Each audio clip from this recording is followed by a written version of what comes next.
आजमगढ़ की जनता ने लाल टोपी को दी ऐसी सलामी, अखिलेश यादव की हुई बोलती बंद। ओम प्रकाश राजभर ने तंज कसते हुए कहा, जब कमरा से बहरे ना निकली हैं तो यह न हुई। यूपी के आजमगढ़ सीट पर हुए उपचुनाव में बीजेपी उम्मीदवार दिनेश लाल यादव निरहुआ ने सपा उम्मीदवार धर्मेंद्र यादव को चुनाव हरा दिया है। दिनेश लाल यादव निरहुआ ने 8679 वोटों से जीत दर्ज की है। हालांकि शुरुआती रुझानों में काफ़ी उतार चढ़ाव देखने को मिला। कभी बीजेपी प्रत्याशी निरहुआ आगे रहे तो कभी धर्मेंद्र यादव, दोनों के बीच कड़ी टक्कर देखने को मिली। जी आपको बता दें कि आजमगढ़ की जनता से निरहुआ ने भावुक अपील की थी, दुइया बरिस का मौका है, यह बारिश जिता दा, अगर नीक ना करब त हरा दी हलो।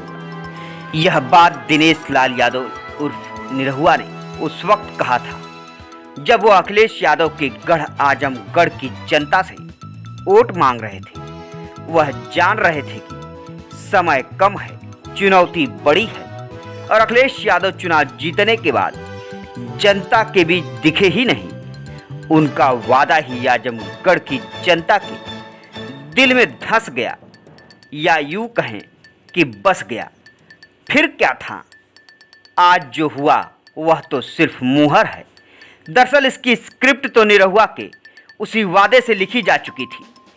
सपा समझ नहीं पाई और बीजेपी ने देखते देखते रामपुर और आजमगढ़ दोनों किलों को ध्वस्त कर दिया। आपको बता दें कि आजमगढ़ और रामपुर उपचुनावों पर सबकी नजरें टिकी थी। यूं तो उपचुनाव पर लोगों को कोई खास दिलचस्पी नहीं होती है, मगर इन दोनों सीट पर भी सभी को दिलचस्पी थी। इसका कारण यह था कि ये दोनों समाजवादी पार्टी के कोर वोटर की सीटें कही जाती हैं। इस बार 2022 में यूपी विधानसभा चुनावों में MY समीकरण चला था। भाजपा की सीट पहले से कम जरूर हुई, मगर योगी आदित्यनाथ दोबारा मुख्यमंत्री बने। हम यहाँ पर आजमगढ़ के बारे में बात करेंगे। आखिरकार आजमगढ़ में ऐसा क्या हुआ कि जनता ने समाजवादी पार्टी के प्रत्याशी धर्मेंद्र यादव, जो कि पूर्व मुख्यमंत्री अखिलेश यादव के चचेरे भाई भी हैं, उनको हार का मुंह देखना क्यों पड़ा। ये हार समाजवादी पार्टी के लिए बड़ी चिंताजनक है। और वहीं बीजेपी ने सपा का एक और पार्टी का गढ़ ढहा दिया। चुनावी यात्रा के दौरान ही महसूस हो गया था। 2022 विधानसभा चुनावी यात्रा के दौरान जब हम लोग आजमगढ़ पहुंचे थे तो हमने वहां पर आम लोगों से काफ़ी बातचीत की। हर तबके के वोटर की नब्ज टटोली। हमें एक एक बात समझ में आ गई। भले ही ये चुनाव सपा और बसपा निकल जाए, मगर भाजपा ने यहाँ पर काफ़ी पैठ जमाई है। लोगों को समाजवादी पार्टी ने नहीं बल्कि अखिलेश यादव से नाराजगी थी, मगर लोकसभा चुनाव में और विधानसभा चुनावों में काफ़ी फर्क होता है। उस दौरान माहौल कुछ और था, चुनने वाला नेता भी कोई और था। आजमगढ़ के अंदर 10 विधानसभा सीटें आती हैं।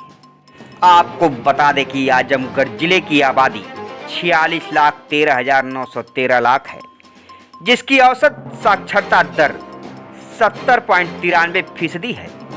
आजमगढ़ जिले में तो विधानसभा की सीटें 10 हैं, लेकिन लोकसभा क्षेत्र में 5 विधानसभा सीटें आती हैं। विधानसभा सीटों के नाम गोपालपुर, सगड़ी, आजमगढ़, मेहनगर और मुबारकपुर है। मेहनगर की विधानसभा सीट अनुसूचित जाति के लिए आरक्षित है। आपको बता दें कि यहाँ पर लगभग 26% यादव वोटर है। इसके बाद यहाँ मुस्लिम वोटर है और 80,000 राजभर वोटर्स हैं। यहाँ पर MY समीकरण को अगर आप मिला दें कि किसी भी प्रत्याशी के लिए चुनाव जीतना मुश्किल ना ही रह जाता। विधानसभा चुनाव के दौरान आजमगढ़ की जनता की एक शिकायत थी। उन्होंने कहा कि हमने अखिलेश यादव को 2.5 लाख से ज़्यादा भी वोट से जितवाया था। हमने अखिलेश भैया को दिल से वोट दिया था और लगा था कि हमारे जिले की सूरत बदलेगी, मगर अखिलेश यादव 5 सालों में महज एक बार यहाँ पर आए, वो भी किसी पार्टी नेता के घर 13वीं के कार्यक्रम में। अखिलेश यादव ने हमारे जिले में कोई काम नहीं करवाया, ऐसा कहने वाले बहुत लोग हैं। स्थानीय लोगों ने कहा कि हमारे जिले का नाम अक्सर गलत कारणों से चर्चा में रहता है, मगर हम लोग चाहते हैं कि यहाँ पर विकास हो, तरक्की हो और हमारे लिए रोजगार पैदा हो और यहाँ के युवा भी आगे बढ़े। आजमगढ़ लोकसभा चुनाव में करारी हार मिलने के बाद सपा प्रत्याशी धर्मेंद्र यादव ने पत्रकारों से हुई बातचीत में क्या कहा, आइए आपको दिखाते हैं रिपोर्ट।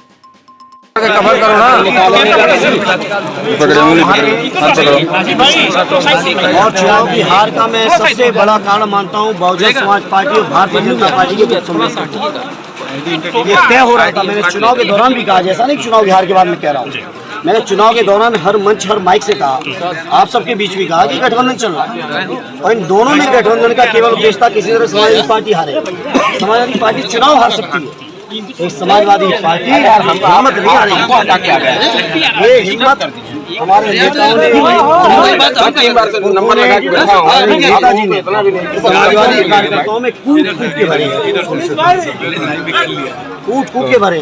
आपके भाई हैं अखिलेश यादव, राष्ट्रीय अध्यक्ष हैं पार्टी के, कहा जा रहा है कि अगर वो यहाँ पे आते तो शायद इम्पैक्ट कुछ और होता। मैं कह सकता हूँ एक पार्टी प्रेसिडेंट के नाते, बड़े भाई के नाते और उनके अपने क्षेत्र होने के नाते जो वो कर सकते थे वो कर रहे थे। बहुत सारी चीज़ें मीडिया में बताने की नहीं होती, महसूस करने की होती है। ये मैं खुद महसूस कर रहा हूँ, आजमगढ़ के एक व्यक्ति जानता है जो हमारे पार्टी का अभियान चुनाव अभियान है। गुड्डू जमाली का चुनाव लड़ना, इतने वोट पाना क्या आपकी हार का मुख्य कारण बना? मैंने कहा गुड्डू जमाली कोई चीज़ नहीं, न मैं कल मानता था ना आज मानता हूँ। ये बहुजन समाज पार्टी और भारतीय जनता पार्टी का गुप्त समझौता जो कि राष्ट्रपति जी के चुनाव में ओपन हो चुका है।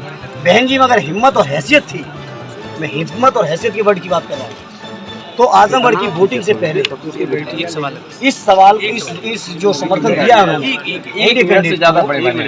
देती हूँ। आजमगढ़ के लोग बताते हैं, मुस्लिम वोट में बिखरा हुआ है, आजमगढ़ के लोग बताते हैं। अब इससे ज्यादा मुझसे क्या कहना चाहते हैं भैया?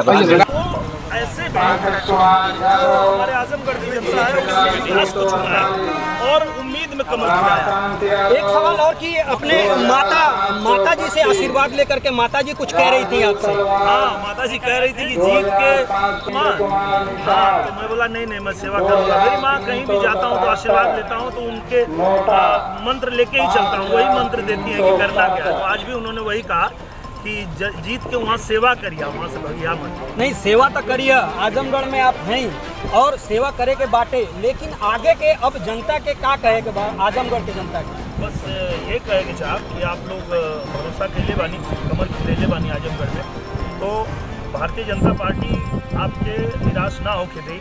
और आज तक जो ना आजमगढ़ में ना भई, अब वो आजमगढ़ में हो ही कहें कि पूजनीय हमारे प्रधानमंत्री जी और पूजनीय हमारे योगी आदित्यनाथ जी मुख्यमंत्री जी, दोनों लोगों ने वादा किया है कि आजमगढ़ को चमकाएंगे। रामपुर भी जीत लिए हैं आप, आजम खान का गढ़ कहा जाता था, आपने आजमगढ़ जीता और उधर आजम खान के गढ़ में भी आपने जीत हासिल की। ये सिर्फ एक चीज़ का संकेत है पूरे देश को कि यहाँ गुंडों का, दबंगों का, माफियाओं का राज नहीं चाहिए। यहाँ बुलडोजर बाबा चाहिए जो इन पर बुलडोजर चला सके और सुशासन ला सके और जनता जो है वो शांतिपूर्ण तरीके से अपना जीवन जी सके। ये साफ संकेत दिया है रामपुर ने और आजमगढ़ ने।